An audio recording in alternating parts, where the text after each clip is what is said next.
माननीय श्री सुभाष नेम्बांग,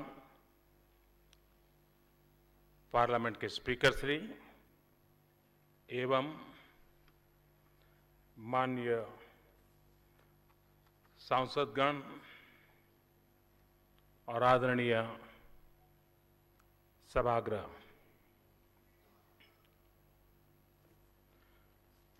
मैं नेपाल में आउना पाएको में अत्यंत हर्षित छू।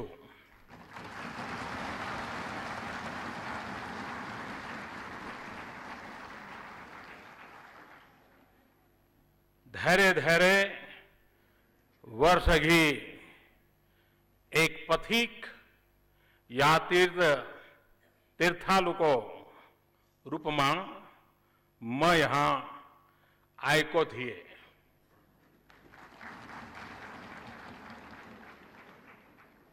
यो भनाई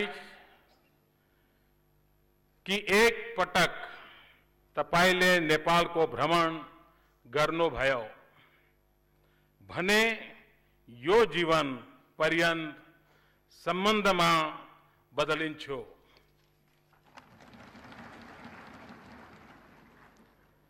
प्रथमतः यस सुंदर देश को साथी को रूप में म फेरी फर्केर आएको छु। भारत को प्रधानमंत्री को हैसियत में पुनः आउन पाउँदा वास्तव में मैले भाग्यशाली महसूस गर्छु।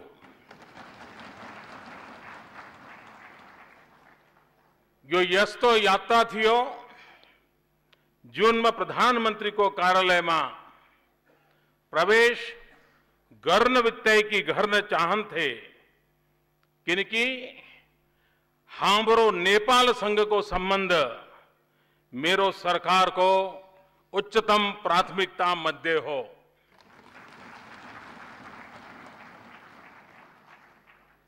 निमंत्रणा गर्नु भएकोमा म सरकार र नेपाल का जनतालाई धन्यवाद दिन चाहन्छु। म सँगै मैले 125 करोड़ भारतीय जनता को माया, शुभकामना र सद्भावना लिएर आयो छु।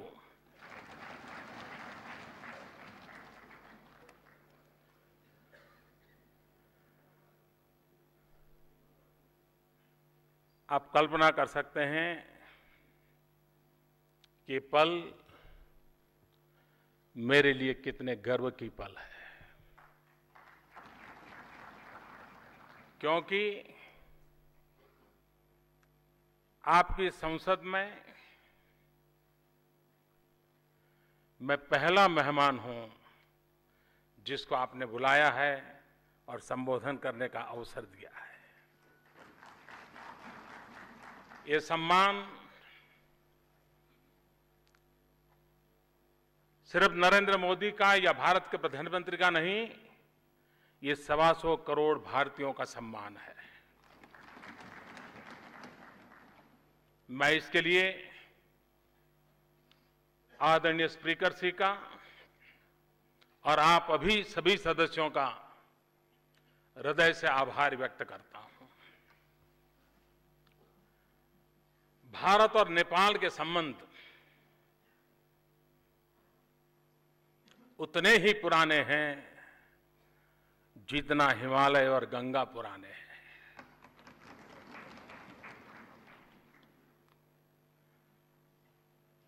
और इसलिए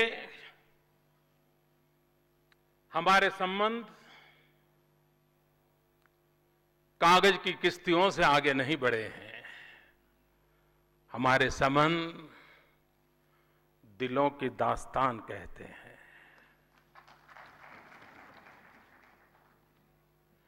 जन जन के मन के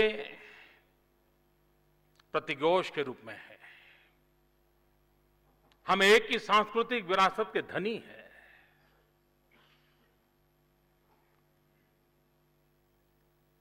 मैं मूलतः गुजरात का हूं। सोमनाथ की भूमि है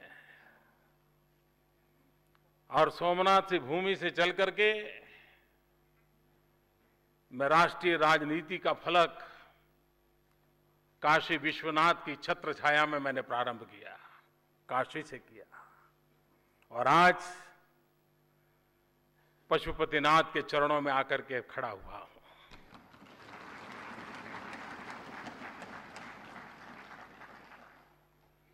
ये वो भूमि है जहां किशोरी जी बचपन में खेला करती थी और आज भी हम जनक का स्मरण करते हैं। ये भूमि है जिसने विश्व को अचंभित कर देने वाले भगवान बुद्ध को जन्म दिया है।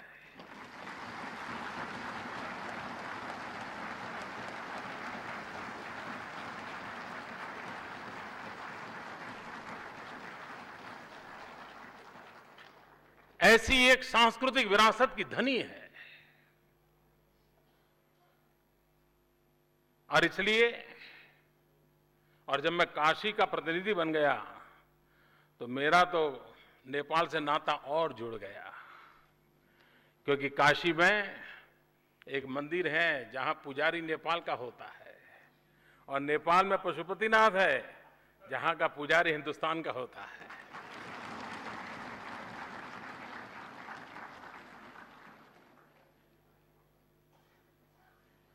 भारत का हर व्यक्ति 51 शक्तिपीठों के दर्शन की कामना करता है। उन 51 शक्तिपीठों में 2 शक्तिपीठ नेपाल में है। यानी इतना अटूट नाता है हमारा। और इतना ही नहीं, हिंदुस्तान ने वो कोई लड़ाई जीती नहीं है जिस जीत के साथ किसी नेपाली का रक्त न बहा हो।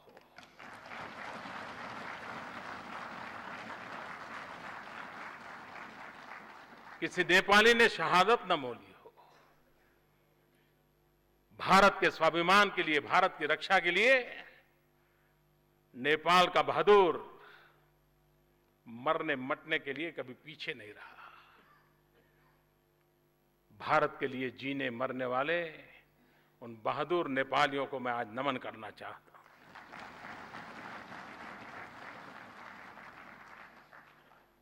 भारत की सेना के फील्ड मार्शल एक बहुत बढ़िया बात बताते थे।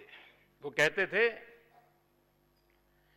कि कोई सेना का जवान ये कहे कि मैं मृत्यु से डरता नहीं हूं, तो मान लेना या तो वो झूठ बोल रहा है या तो वो गुरखा है।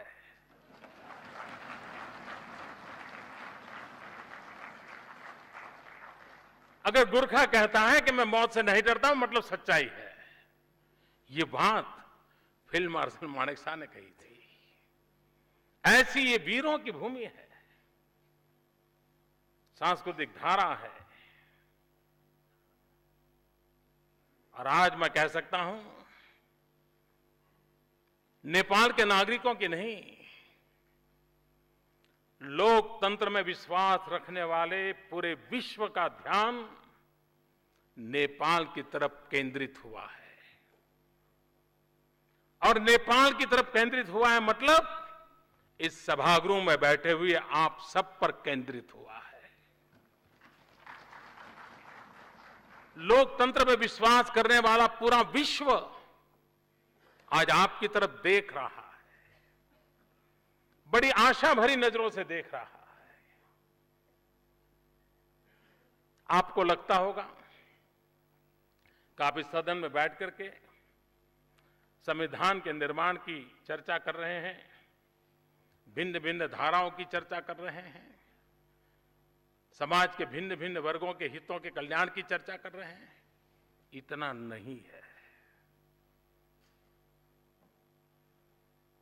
संविधान के निर्माता के रूप में आपको यह सौभाग्य मिलना उस घटना को मैं अगर और तरीके से देखूं, हम जिस परंपरा से जीते हैं, कभी कुछ ऋषि मन ने वेद निर्माण किए, किसी ने उपनिषदें निर्माण की, किसी युग में संहिताओं का निर्माण हुआ, और जिसके प्रकाश में हजारों साल से हम अपना जीवन निर्वाह और आयोजन करते रहते हैं। उसी कड़ी में आधुनिक जीवन में राष्ट्र का संविधान भी एक नई संहिता के रूप में जन्म लेता है। नए युग को दिशा दर्शन देने का काम संविधान के माध्यम से होता है, जो किसी जमाने में ऋषियों ने वेद के द्वारा, पुराणों के द्वारा, संहिता के द्वारा किया था। एक प्रकार से आप नई संहिता लिख रहे हैं, और इसलिए ये सौभाग्य प्राप्त करने वाले आप सबको मैं हृदय से अभिनंदन करना चाहता हूं, बधाई देना चाहता हूं।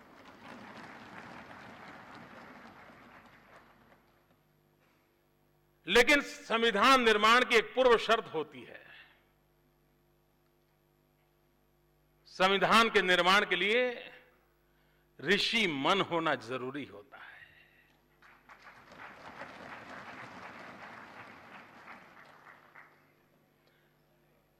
वो मन जो दूर का देख सकता है, वो मन समस्याओं का अंदाज लगा सकता है, और वो मन आज भी उन शब्दों में अंकित करेगा जो 100 साल के बाद भी समाज को सुरक्षित रखने की, समाज की विकास यात्रा को आगे बढ़ाने की कोशिश करेगा। कितना पवित्र, कितना उम्दा, कितना विशाल, कितना व्यापक काम आप लोगों के पास है, और इसलिए आप बहुत भाग्यशाली हैं। मैं आपको नमन करने आया हूं, मैं आपका अभिनंदन करने आया हूं। संविधान एक किताब नहीं होती है। संविधान कल, आज और कल को जोड़ता है। मैं कभी कभी सोचता हूं, भारत का संविधान वो हिमालय को समंदर के साथ जोड़ता है, भारत का संविधान कच्छ के रेगिस्तान को नागालैंड की हरी भरी पर्वतमालाओं के साथ जोड़ता है। 125 करोड़ नागरिकों के मन को, आशा को, आकांक्षाओं को पल्लवित करता है। आप जिस संविधान का निर्माण करने जा रहे हैं, वो सिर्फ नेपाल के नागरिकों के लिए नहीं, दुनिया के इतिहास में एक स्वर्णिम पृष्ठ लिखने जा रहे हो। आपको आश्चर्य होगा कि मोदी जी क्या बता रहे हैं। मैं सच बता रहा हूं। आपका संविधान जो बनेगा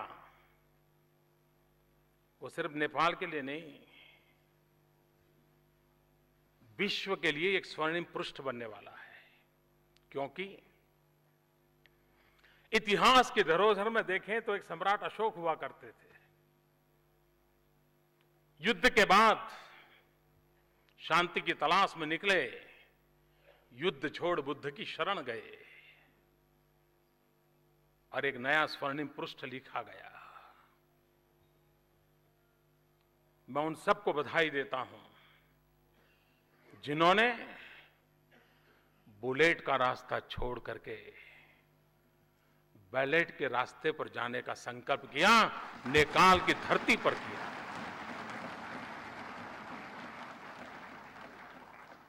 मैं उन सबका अभिनंदन करता हूं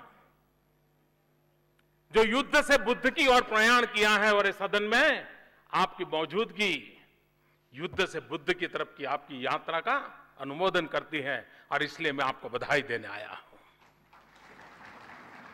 आप जब संविधान का निर्माण करेंगे, वो संविधान, और मुझे विश्वास है कि पीस प्रोसेस के गर्भ से एक ऐसा उम्दा संविधान जन्म लेने वाला है जो कोटि कोटि जनों की आशा आकांक्षाओं की पूर्ति करने वाला है।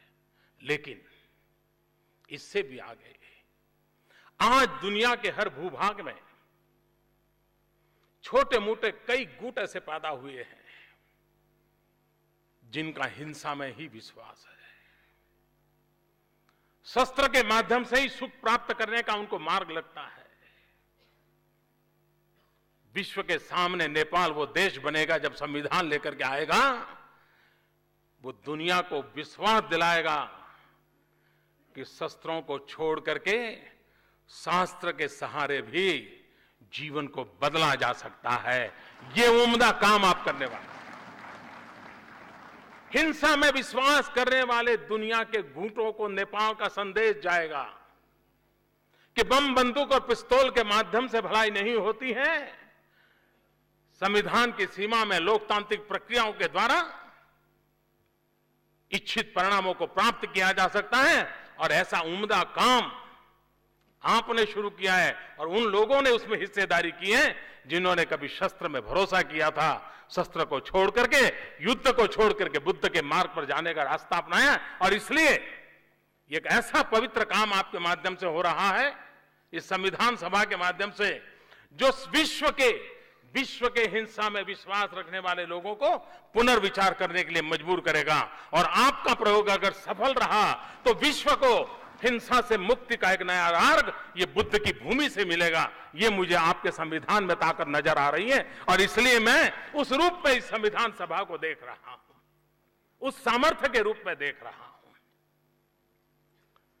संविधान किसके लिए? भारत प्रारंभ से मानते आया है हमारा काम आपके काम में दखल करने का नहीं है। भारत का तो काम आप जो संकल्प करें, आप जो दिशा चुने, उसमें हम अगर काम आ सकते हैं तो काम आना यही हमारा संकल्प है। आपको दिशा देना ये हमारा काम नहीं है, आपकी मंजिल को और ले जाना ये हमारा काम नहीं है। नेपाल एक सार्वभौम राष्ट्र है।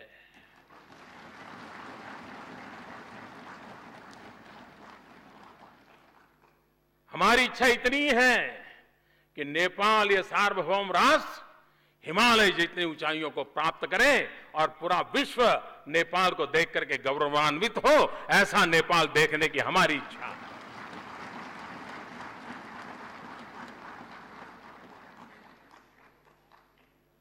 और इसलिए आपके पड़ोस में बैठ करके और हमारे लोकतंत्र के अनुभव के आधार पर हमें अच्छा लगता है जब ये बातें सुनते हैं कि आप इस दिशा में जा रहे हैं, हमें आनंद होता है।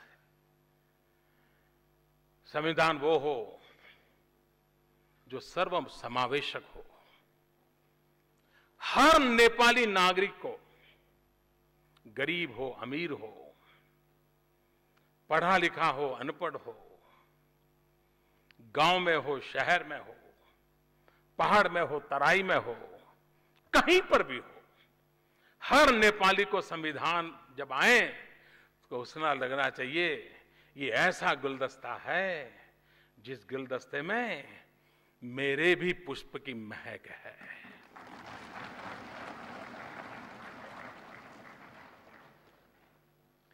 और संविधान निर्माता ऐसा गुलदस्ता बनाएंगे कि जिसके कारण हर नेपाली को लगेगा, हां ऐसा बढ़िया गुलदस्ता आया है, मेरा फूल भी महक मुझे उसमें महसूस हो रही है, वो काम आप करने जा रहे हैं। संविधान वो हो जो सर्वजन हिताय हो, सर्वजन सुखाय हो, किसी एक का भला करने के लिए नहीं। संविधान जन सामान्य की आशा आकांक्षाओं की पूर्ति के लिए होना चाहिए। संविधान जोड़ता है, संविधान कभी तोड़ता नहीं है। संविधान विवादों को संवाद की ओर ले जाने का एक सबल माध्यम होता है और इसलिए चाहे पहाड़ हो, तराई हो, संविधान जोड़ने का काम करे और अधिक ताकत पैदा करने का काम करें, उस दिशा में आप सिद्धि प्राप्त करेंगे, ये मेरा पूरा विश्वास है। संविधान वर्तमान के बोझ से दबा हुआ नहीं होना चाहिए। और ऋषि मन का मेरा तात्पर्य यही है, जो वर्तमान से मुक्ति की अनुभूति करता है और जो आने वाले कल को बहुत गहराई से देख सकता है, वही ऋषि मन होता है, जो संविधान का निर्माण आने वाली पीढ़ियों के लिए करता है। और हमारी सोच होनी चाहिए, संविधान में हजारों चीजें अच्छी होगी, लेकिन एक कॉमा, एक फुल स्टॉप कहीं पर भी ऐसा आ गया जो आज तो पता नहीं रहे, कॉमा है, फुल स्टॉप है, पता नहीं, लिख दिया, लेकिन कहीं 50 साल के बाद, 100 साल के बाद कॉमा और फुल स्टॉप के रूप में आया हुआ कोई एकाध चीज कहीं विष बीज न बन जाए, विष वृक्ष का जन्म न दें, जो नेपाल के इन सपनों को रौंद डाले। ऐसी स्थिति कभी आए नहीं। ये बारीकी की चिंता ये संविधान सभा करेगी, ऐसा मुझे पूरा विश्वास है। और मैं मानता हूं आपने जो काम शुरू किया है वो अपने आप पे गौरव करने वाला काम है। शस्त्र को छोड़ करके शास्त्र का स्वीकार करना, यही तो बुद्ध की भूमि से निकलने का आवाज है, वही तो संदेश है। और उस अर्थ में भारत चाहेगा, और जो आप लोगों ने तय किया है, जो मैंने सुना है, और मैं मानता हूं कि बहुत ही उत्तम काम, संघीय लोकतांत्रिक गणतंत्र,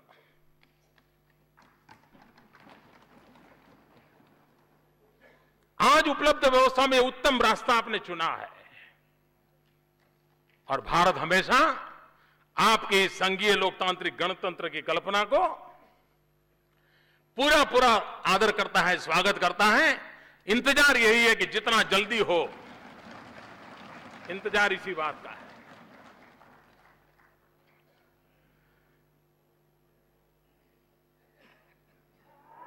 नेपाल और भारत के रिश्ते ऐसे हैं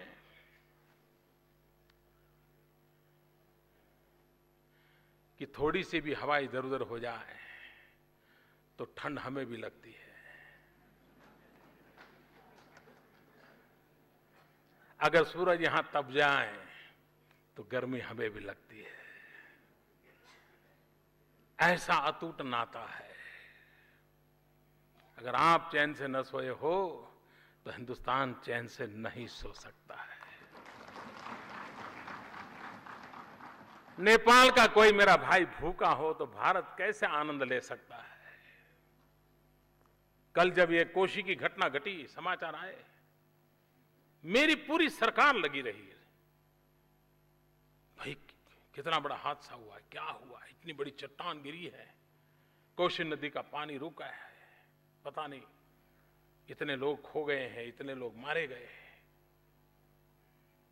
जितनी चिंता आपको सताती थी उतनी ही चिंता मुझे भी सताती थी। क्यों?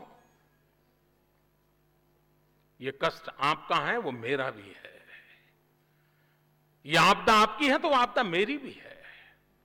और हिंदुस्तान के किसी कोने में जितनी तेजी से मदद पहुंचाए उतनी ही तेजी से मैंने मदद पहुंचाने के लिए दिशा पकड़ी और लोगों को मैंने भेज दिया। क्यों? आप मेरे हैं, हमारे हैं, हम आप अलग हो नहीं सकते। और इसलिए आपके विकास के अंदर भारत आपकी जितनी आशा आकांक्षाएं हैं उसकी पूर्ति करने के लिए प्रतिबद्ध है।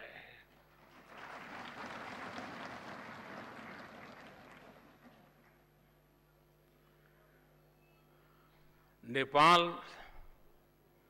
जहां से जन्मे हुए बुद्ध ने मन के अंधेरे को दूर किया था, विचारों का प्रकाश दिया और मानव जात को एक नई चेतना मिली थी। ये नेपाल पानी की शक्ति का ऐसा धनी है कि बिजली के माध्यम से आज भी हिंदुस्तान का अंधेरा दूर कर सकता है।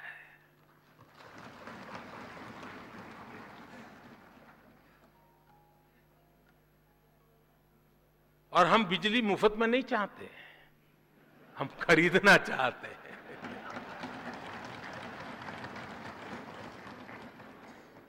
हम आपका पानी भी ले जाना नहीं चाहते, आपका पानी। और वैसे तो एक बात मैं नहीं जानता हूं नेपाल में ये बात किस रूप में देखा जाएगा। पानी और जवानी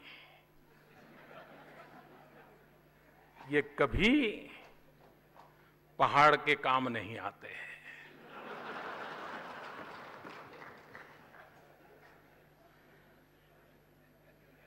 पानी पहाड़ में रहता नहीं, चला जाता है। और जवानी भी, पहाड़ में जवानी, थोड़ा सा उम्र बढ़ गई तो मौका ढूंढ, चलो कहीं चले जाए, रोजी रोटी। बेचारे को कहां रोजी रोटी नहीं है। वो जवानी भी पहाड़ के काम नहीं आती, वो पानी भी पहाड़ के काम नहीं आता है। लेकिन किसी युग में कहा गया होगा हमें इस बात को बदलना है। वो पानी पहाड़ के काम कैसे आए, वो जवानी पहाड़ को कैसे नए रौनक दें, वो नई दिशा बदलना हम चाहते हैं।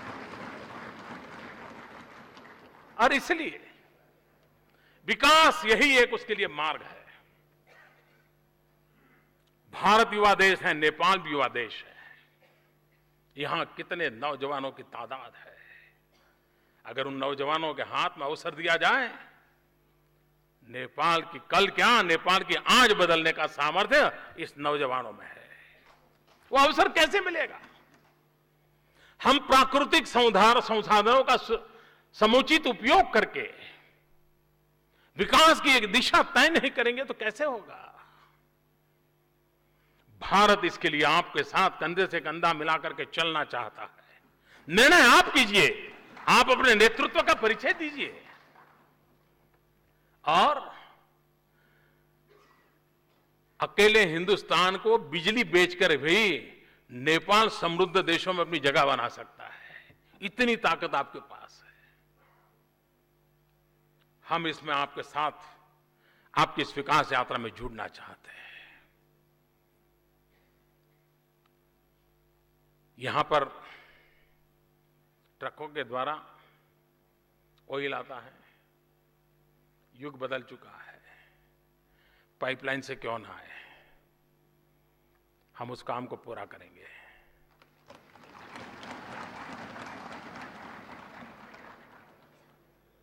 शिक्षा के क्षेत्र में यहां के नौजवान भारत आते हैं, उनको भारत सरकार स्कॉलरशिप देती है।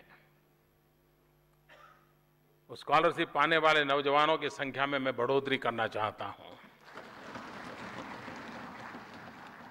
अधिक नौजवानों का अवसर मिले। और ये मैं आपको समझ लीजिए, आज ही घोषणा कर दी, उसका फायदा उठाइए।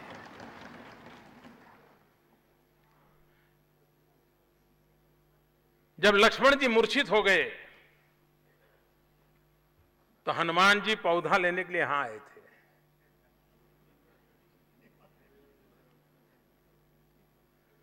आज पूरे विश्व में होलिस्टिक हेल्थ केयर की चर्चा चल रही है। हिमालय जड़ी बूटियों के हिमालय के गर्भ में पड़ी है। अगर उन जड़ी बूटियों को हम हर्बल मेडिसिन को बढ़ावा दें, क्यों न नेपाल दुनिया में सबसे बड़ा हर्बल मेडिसिन का एक्सपोर्टर क्यों न बने? क्या क्या नहीं है आपके पास? मैं आपके साथ कंधे से कंधा मिलाकर के काम करने के लिए तैयार हूं। भारत जो मदद हो सके करना है, क्योंकि आने वाले दिन में विकास को कैसे किस दिशा में ले जाना आपके पास ये पड़ा है। मैं नया नहीं कहता हूं। टूरिज्म, 125 करोड़ देशवासी आपके पड़ोस में ऐसे हैं जो कभी न कभी पशुपतिनाथ आकर के अपना सर झुकाना चाहते हैं, भगवान बुद्ध के पास आकर के शांति का संदेश लेना चाहते हैं। क्यों न नेपाल का टूरिज्म उस रूप में विकसित हो ताकि भारत से बहुत बड़ी मात्रा में टूरिस्ट नेपाल को मिले। और टूरिज्म एक ऐसा क्षेत्र है, कम से कम पूंजी से ज्यादा रोजगार देने वाला कोई क्षेत्र है तो टूरिज्म है। टूरिस्ट आता है तो चना बेचने वाला भी कमाता है, मूंगफली बेचने वाला भी कमाता है, ऑटो रिक्शा वाला भी कमाता है, टैक्सी वाला भी कमाता है, चाय बेचने वाला भी कमाता है। और जब चाय बेचने वाले की बात आती है तो मुझे जरा आनंद होता है।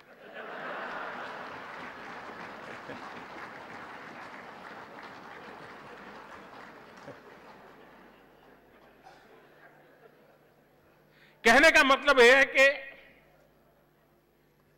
टूरिज्म के विकास की इतनी संभावना पड़ी है। एडवेंचर टूरिज्म के लिए हिमालय से बढ़कर क्या हो सकता है, नेपाल से बढ़कर कौन सी जगह हो सकती है।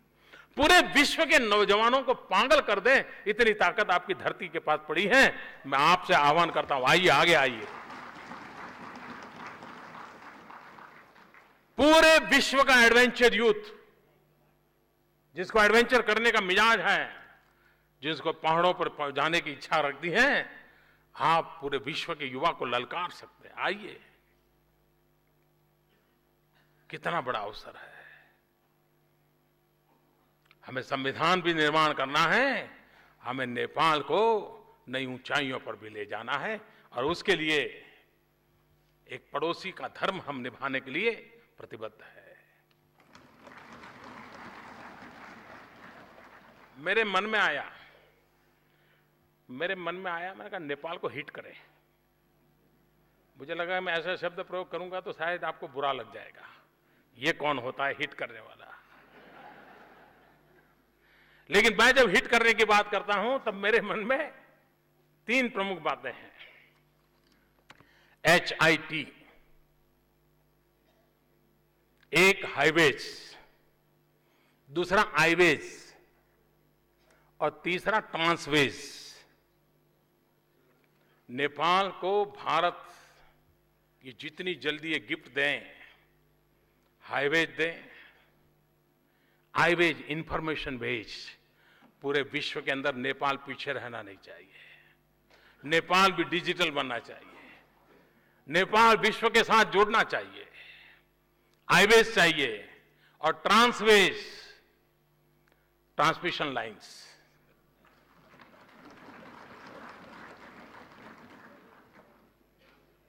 आज बिजली जितनी हम दे रहे हैं नेपाल को, उसको डबल करने का मेरा इरादा है, और उसके लिए जितना जल्दी ट्रांसमिशन लाइन लगाएंगे।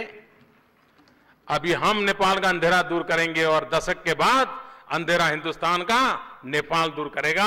ये हमारा नाता है। और इसलिए मैंने कहा H highway, I information way, T transmission way, trans way, ये मैं हिट करना चाहता हूं और आप भी चाहेंगे ये हिट जल्दी हो।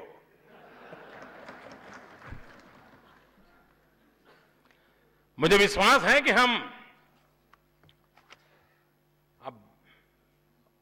हमें लगता है जितना जल्दी नेपाल को हमारे पास बुला सके हम बुलाना चाहते हैं।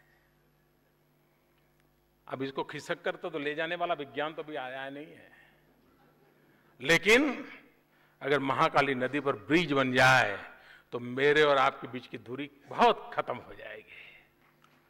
आप एकदम हमारे पास आ जाएंगे। आज हमें घूम घाम करके पहुंचना पड़ता है, महाकाली नदी पर ब्रिज बन गया तो हमारी दूरियां कम हो जाएगी। और हम इस बात पर बल देकर के आगे बढ़ना चाहते हैं। उसी प्रकार से सीमा हमारे लिए, बॉर्डर जो है वो बैरियर नहीं हो सकती, बॉर्डर ब्रिज बनना चाहिए।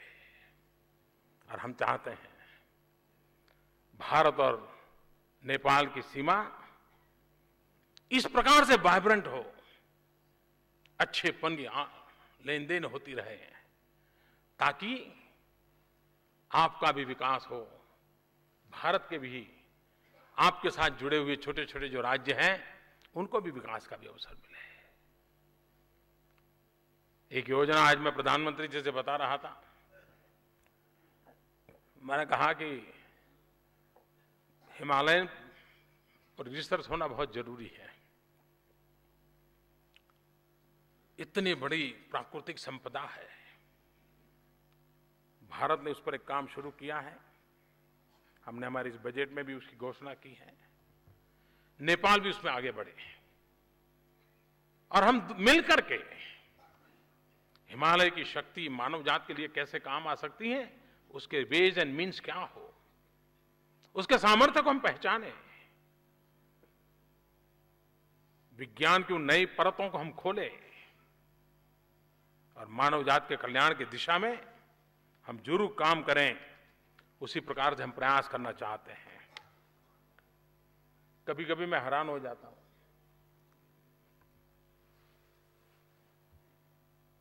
अमेरिका टेलीफोन करना है तो बड़े सस्ते में हो जाता है, लेकिन नेपाल फोन करना है तो बड़ा महंगा पड़ जाता है। अब हमें समझ नहीं आता है भाई ये क्या बात है, ऐसा कैसे बैरियर। और नेपाल के लाखों लोग हिंदुस्तान में रहते हैं, बेटे परिवार से बात करना चाहते हैं, वो कर नहीं पाता है, नमस्ते करके फोन रख देता है। मैं स्थिति बदलना चाहता हूं। दोनों देशों में ये जो सर्विस प्रोवाइडर हैं, उनसे मिलकर के हम भी बात करेंगे, आप भी बात कीजिए। ये कनेक्टिविटी ऐसी नहीं होनी चाहिए हमारे बीच में। बड़े आराम से, सहज से, कम खर्चे पे बात हो, और उसी से तो नाता जुड़ता है। लाइव कम्युनिकेशन जितना बढ़ता है उससे नाता बनता है, और हम उसको बढ़ावा देना चाहते हैं। अभी आपने सुना होगा, जब मेरा शपथ समारोह था, मैं प्रधानमंत्री के रूप में शपथ लेने वाला था, मैंने सार्क देशों को निमंत्रित किया था, और मैं आभारी हूं आदरणीय प्रधानमंत्री जी का, वो बहुत ही कम नोटिस में आप आए। और मैं मानता हूं कि सार्क देश मिलकर के गरीबी के खिलाफ लड़ने का एजेंडा लेकर आगे क्यों न बढ़े। गरीबी के खिलाफ लड़ाई में हम सभी सार्क देश एक दूसरे की मदद करें,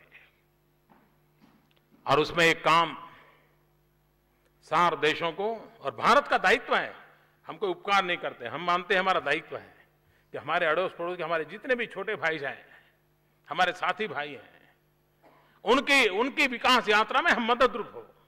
और इसलिए अभी मैंने घोषणा की है कि स्पेस टेक्नोलॉजी का लाभ हमारे सार्क देशों को मिलना चाहिए, और इसलिए भारत की तरफ से एक सार्क सैटेलाइट लॉन्च किया जाएगा, जिस सार्क सैटेलाइट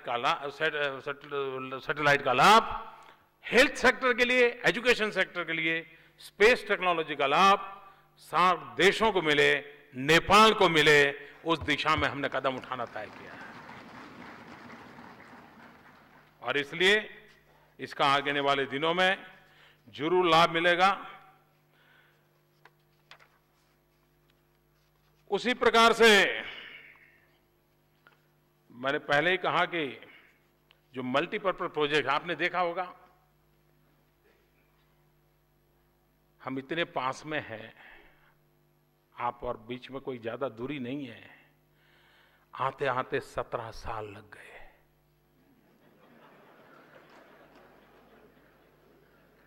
यह अखरता है।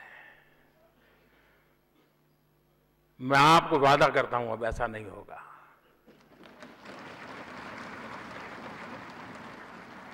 और मैं तो कुछ ही महीनों में वापस आ रहा हूं सार्क समिट के समय, और मैंने उस समय तय किया है कि मैं उस समय जब आऊंगा तो राजा जनक को भी नमन करने जाऊंगा और भगवान बुद्ध को भी नमन करने जाऊंगा।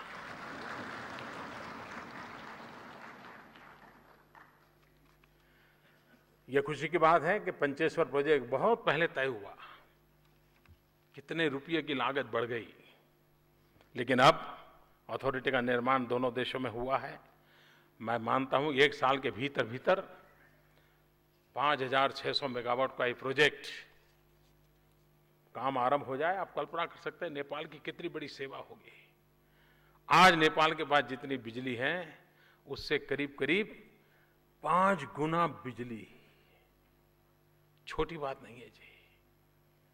विकास को कितनी नई ऊंचाई मिल सकती है, और उसके लिए भारत बिल्कुल प्रोएक्टिव होकर के आपके साथ काम करने के लिए तैयार हो, और हम आपको उस दिशा में पूरा प्रयास करेंगे।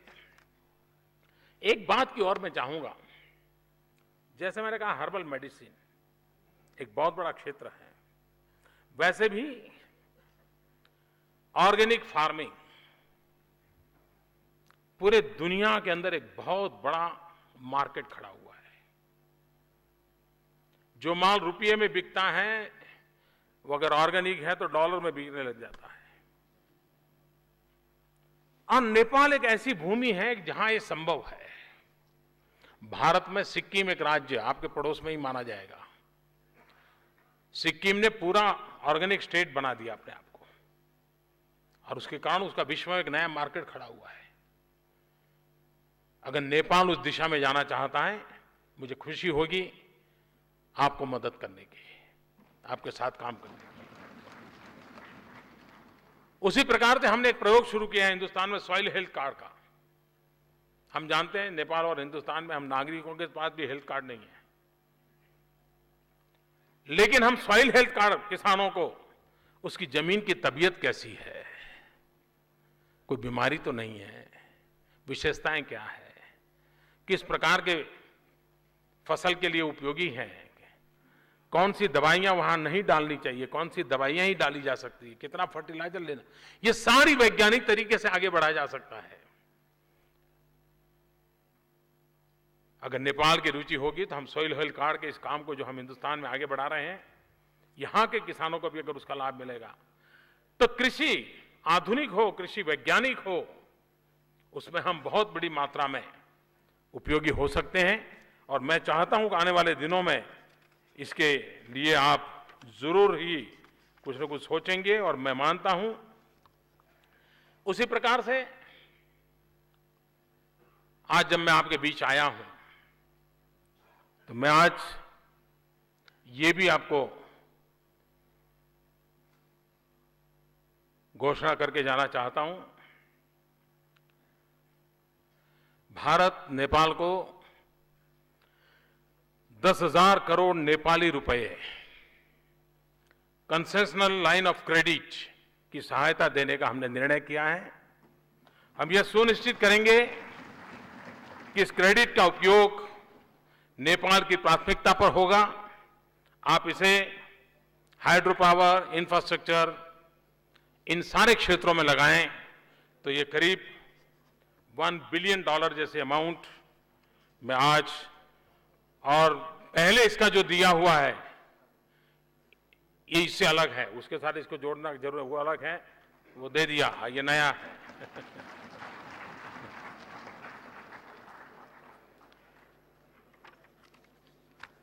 तो फिर एक बार आपने मेरा स्वागत किया, सम्मान किया, इसलिए मैं आपका आभारी हूं। लेकिन मैं फिर से एक बार विश्वास दिलाता हूं कि दुनिया की नजरें आपकी तरफ हैं, विश्व बड़ी आशा भरी नजरों से आपकी तरफ देख रहा है, क्योंकि शस्त्र से मुक्ति का मार्ग संविधान के माध्यम से आज शस्त्र के रास्ते पर चल पड़े लोगों को वापस लाने का काम नेपाल की सफलता से जुड़ा हुआ है। आप सफल हुए तो दुनिया को वापस लौटने का अवसर मिलेगा, शस्त्र छोड़ने की प्रेरणा मिलेगी, और लोकतांत्रिक व्यवस्था से भी जन मन की आशा आकांक्षाओं की पूर्ति का रास्ता, नया विश्वास पैदा करेगा। आप संविधान के इस काम को उस रूप में देखें, इसलिए मैं दोबारा उस बात का उल्लेख करता हूं कि आपका ऋषि मन 100 साल के बाद नेपाल कैसा हो, नेपाल के लोग कैसे हो, नेपाल के लोगों को क्या मिले, इसका निर्णय आप कर रहे हैं, और उस निर्णय में आप सफल होंगे।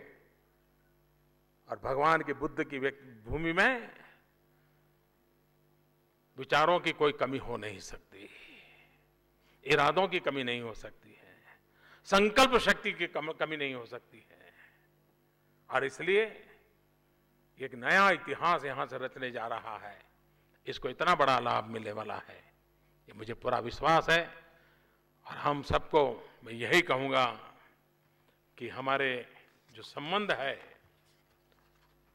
भारत नेपाल मैत्री, ये अमर रहे। भारत में नेपाल मैत्री जुग जुग जीवे, और और ये सार्वभौम राष्ट्र नेपाल हिमालय से भी नई ऊंचाइयों को ऊपर उठे, इसी शुभकामनाओं के साथ फिर एक बार आपके बीच आने का अवसर मिला। बहुत बहुत धन्यवाद।